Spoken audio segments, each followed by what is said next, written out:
Hello, hello, hello, everyone. Welcome back to another edition of the Jake and Andy Show. Akon, take it away. I'm Andrew. That's Jake. I'm and Jake. Let's start off with some news. All right.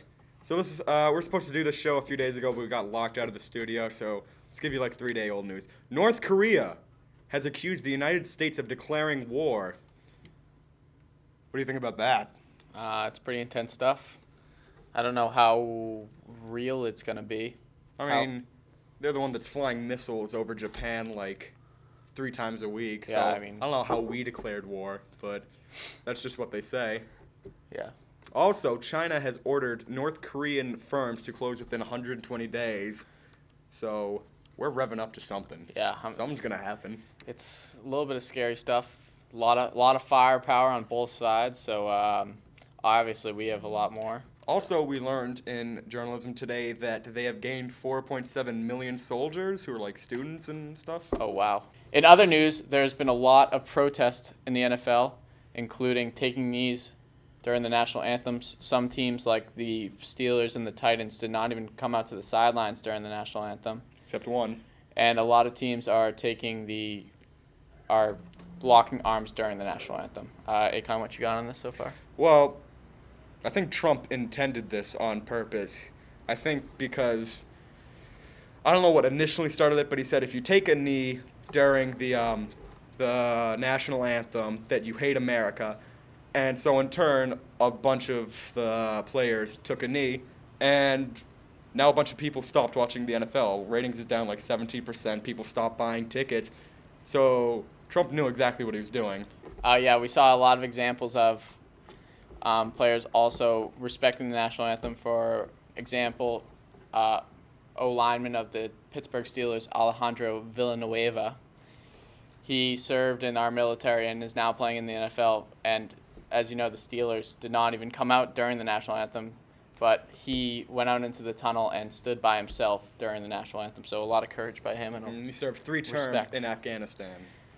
My whole message on this whole thing is, let me just have my football. I want to watch football.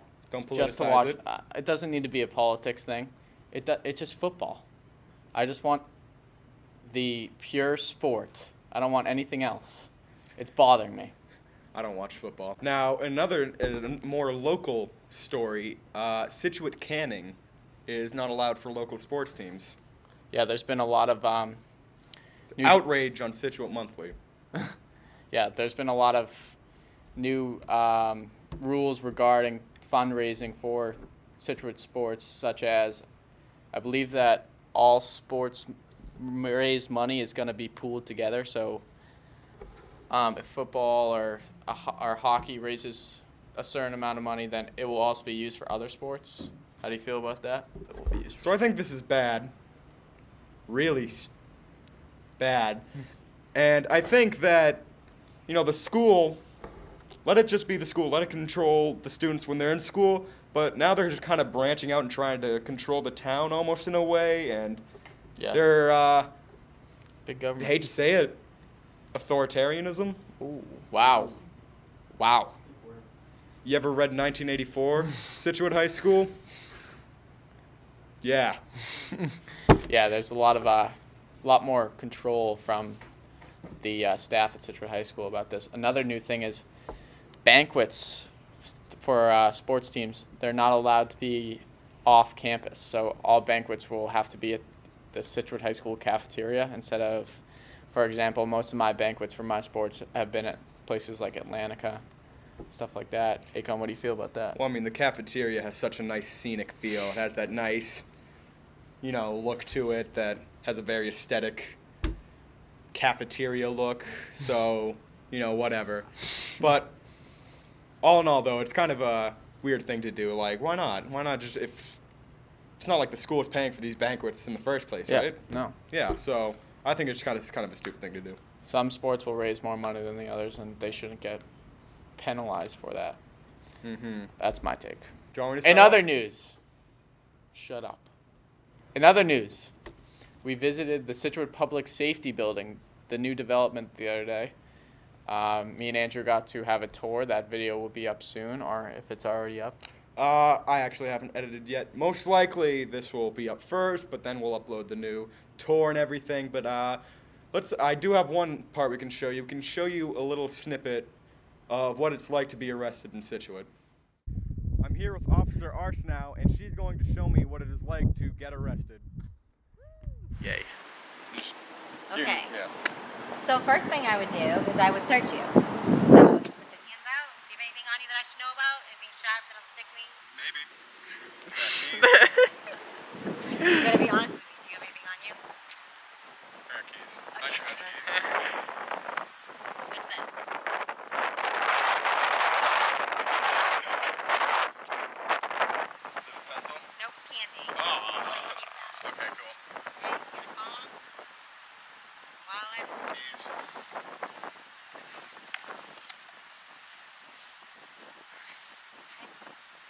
I didn't do anything. Man.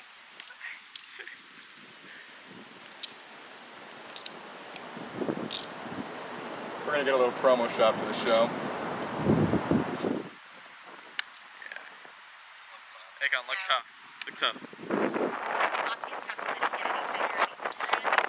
Okay. How tight are they? They actually are not bad at all. I'm okay. Alright. This way. Jay, get in the front seat. Man. Wow. Duck your head, guy. How does it feel to get arrested?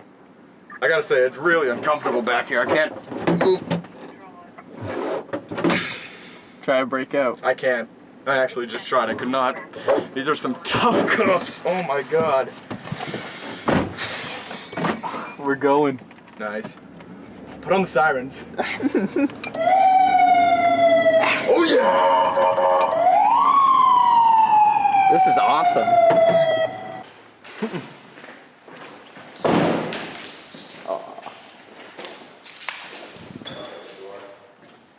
Okay, put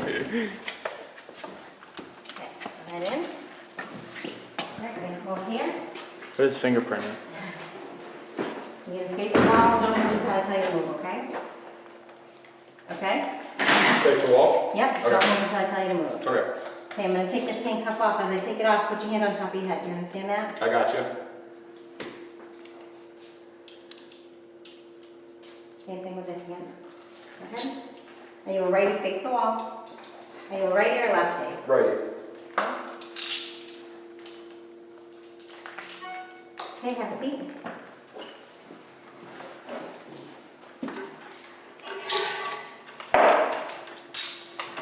All right.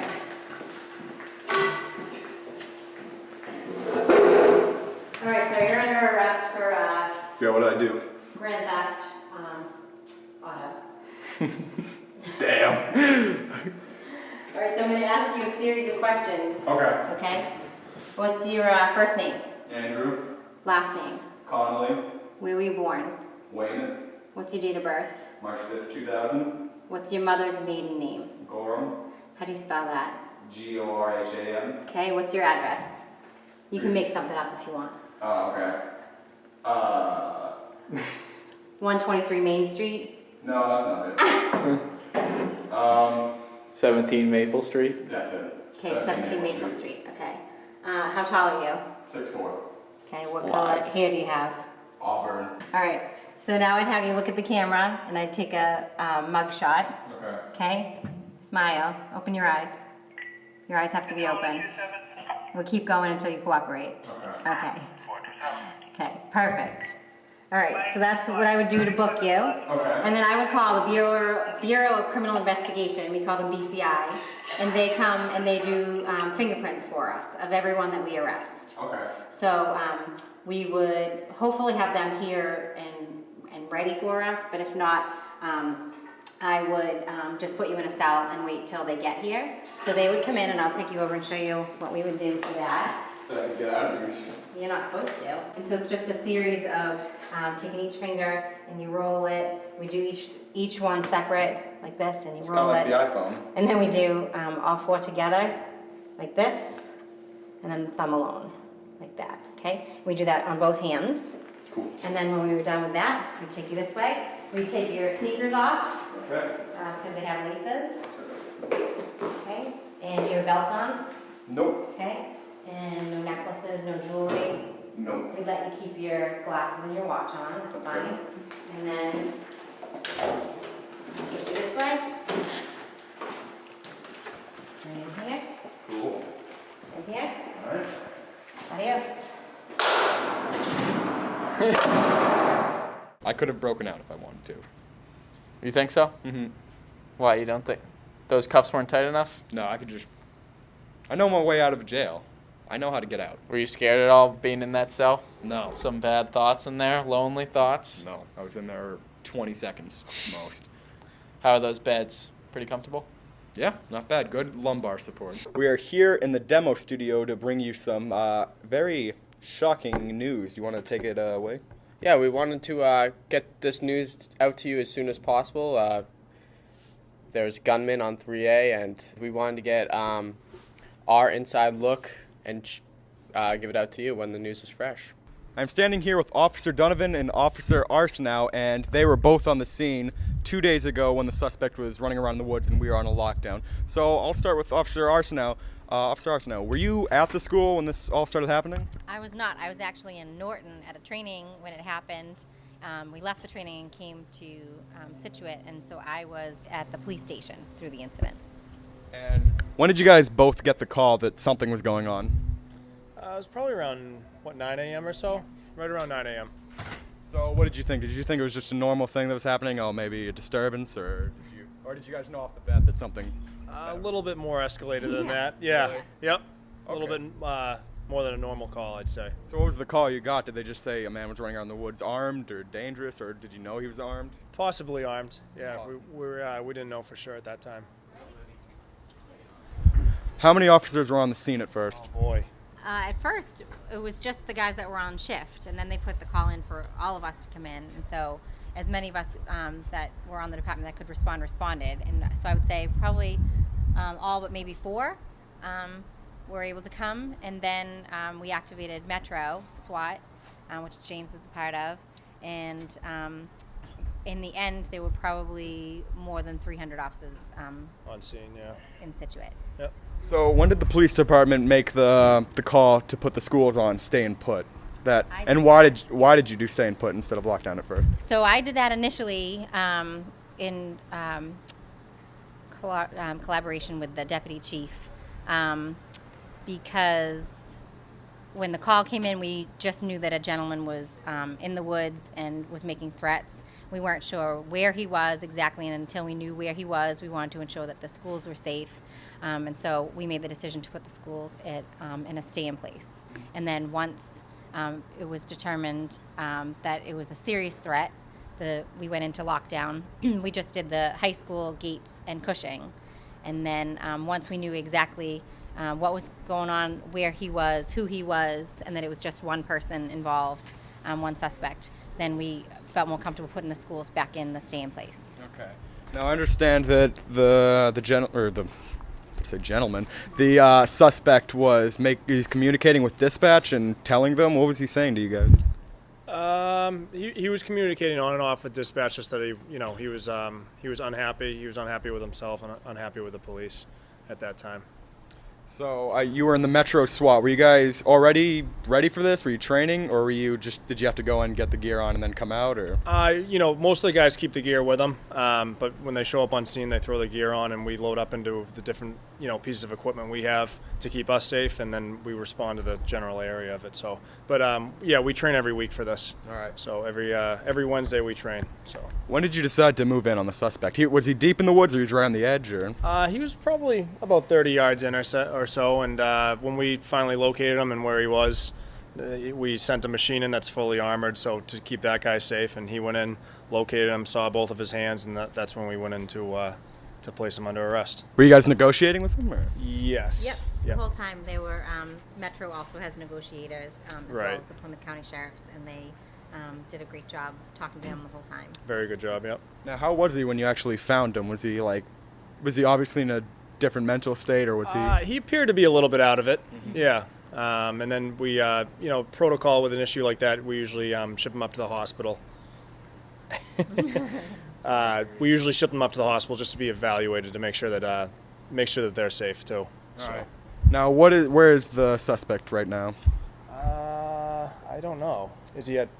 He's being held. He's in custody. Yeah, he's in custody. Yep. Okay.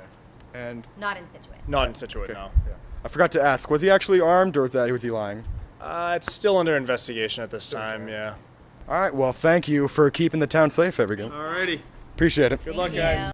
All right, so we're here with Principal Wargo on October 12th, 2 days after the lockdown was put in place. So first question I have about the lockdown is, who makes the decision to call it a lockdown or a stay-in put? And what are the factors that go into why it's either a lockdown or a stay-in put? So I can get particular about Tuesday's incident. So we had communication from the Situate Police Department that put us into the shelter in place, later put us in the lockdown, and then had us go back in the shelter in place. And then through their communication that we were able to lift the shelter in place. That's not always the procedure. Sometimes the decision has to be made by the building administrator as to what to do in the moment to keep the building as safe as possible. So sometimes it's on my shoulders just to make a determination. We get a phone call that's disturbing and someone's talking about a bomb in a building. I've got to make some quick threat assessment and make a determination. Do I need to go on a lockdown? Do I need to do a shelter in place? Do I need to do an internal evacuation? Do I need to do an external evacuation? Do I need to get police and fire on site first before we make some determination? So there's lots of different scenarios by which myself or SBD or fire department get involved in making a decision, or sometimes directly just tell us go into lockdown or go into shelter in place. And for yesterday in particular, what about just like the outside of the school? Do you guys have any new rules when there's a stay-in put or anything? Like, is the security vamped up when you get a call like that, like on the perimeter of the school, especially? So here's where I can't give you an awful lot of information. There are certain security systems in place that kind of is confined to a certain amount of people. But I can tell you, in an incident like Tuesday, Situate Police are doing everything they can to also secure our campus, which means both internal and external, and making sure that if we ever had to leave for some reason, that we're going to a safe location. So, as you guys know, we almost always go to the practice football field. You know, they may have determined that that wasn't a safe place, that they had done a sweep of the area and said, let's go someplace else. So I can't really give you the particulars, but I can assure you that if we ever go outside, in a case like Tuesday, we know it's a safe thing to do. We want to limit students' access to a phone or an electronic device because the phone in particular, it can clog down phone lines and internet.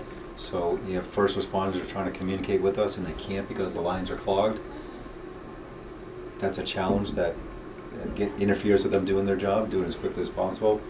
And sometimes what happened yesterday, at least in one case, and probably more than one, you can download an app, like a scanner app. So students and staff may have been in live time hearing reports. And even hearing from the police, sometimes what's transmitted over that isn't 100% factual. Someone making a quick assessment on something, make a determination, I saw a guy with 5 guns. Later they find out it was a stick. But you hear that, there's a nut job in the woods with 5 guns. You can respond differently than from what the reality of the situation is. And then, another piece sometimes we have to consider of, Situate's a really tight-knit community, so a lot of students or staff in the building might have a loved one, a family, or some type of connection to a first responder. And I think that'd be a horrible way for someone to find out that someone got injured over a scanner. It's uncontrolled information. So we're not trying to restrict, I guess in a healthy way, we're trying to restrict information to only be fact-based. So when students are on a phone or device or doing something, they're getting information, it's hard for them to filter what's real and what's not real.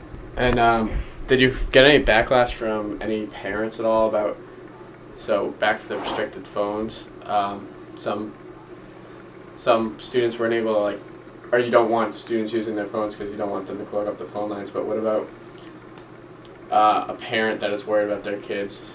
I know they will have more information than we do, obviously, because they'll be outside the school, but Right. just want them to check in. So what the district did the other day, and I think they'll continue to do this, is they'll send out messages to the parents saying, okay, we're in lockdown. This is the information we have at this point in time. And I think what they did yesterday was also inform parents or ask parents, please do not contact your child. Please don't come to school to pick up your child. And I think what we've talked about the other day is in our debrief about that is educating the community about why we would ask them to do that. It's like, you can't tell me not to come pick my kid up. I'm coming down and get my kid. Yes, you could, but you're also then putting yourself in a situation. You could be getting in the way of first responders trying to get on site. So there's a lot of reasons why we would do that and do it, but we also have to make sure the community knows why we're doing it. Were there any examples of parents like trying to come here yesterday and possibly interfering with the whole process?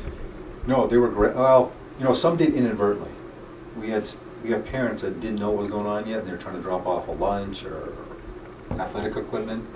And our problem is, if we're in a lockdown, I'm not even supposed to go out there and have communication with them, and we don't have a good way to externally alert people that something's going on. I wish we had some strobes or something that was, informing people as they're driving onto campus, hey, those strobes are going off, something must be going on. So we put ourselves out there and had conversations with people saying, we're in lockdown, I can take your child's lunch, and we did. We brought some lunches in the building, so no one got in the way. Mm-hmm. But they could have put themselves in a bad situation by showing up when they did. But no one was screaming down our back of our head saying, I want my kid, I don't care what's going on, give me my kid. Mm-hmm. I think everyone was really respectful and reasonable about their actions yesterday. Not a good day to forget a lunch. Not a good day. No, it wasn't. The poor parents. That was some pretty great news we did. Now McGuire thought of the day. Thanks, Jake and Akon. I wanted to share this week a webpage called Weathering Scituate. Here we have the weather of Scituate. Back to you, Jake and Andy. Thanks for stopping by and listening to your two favorite guys. Thanks. Oh, God. Her name is Lola. She was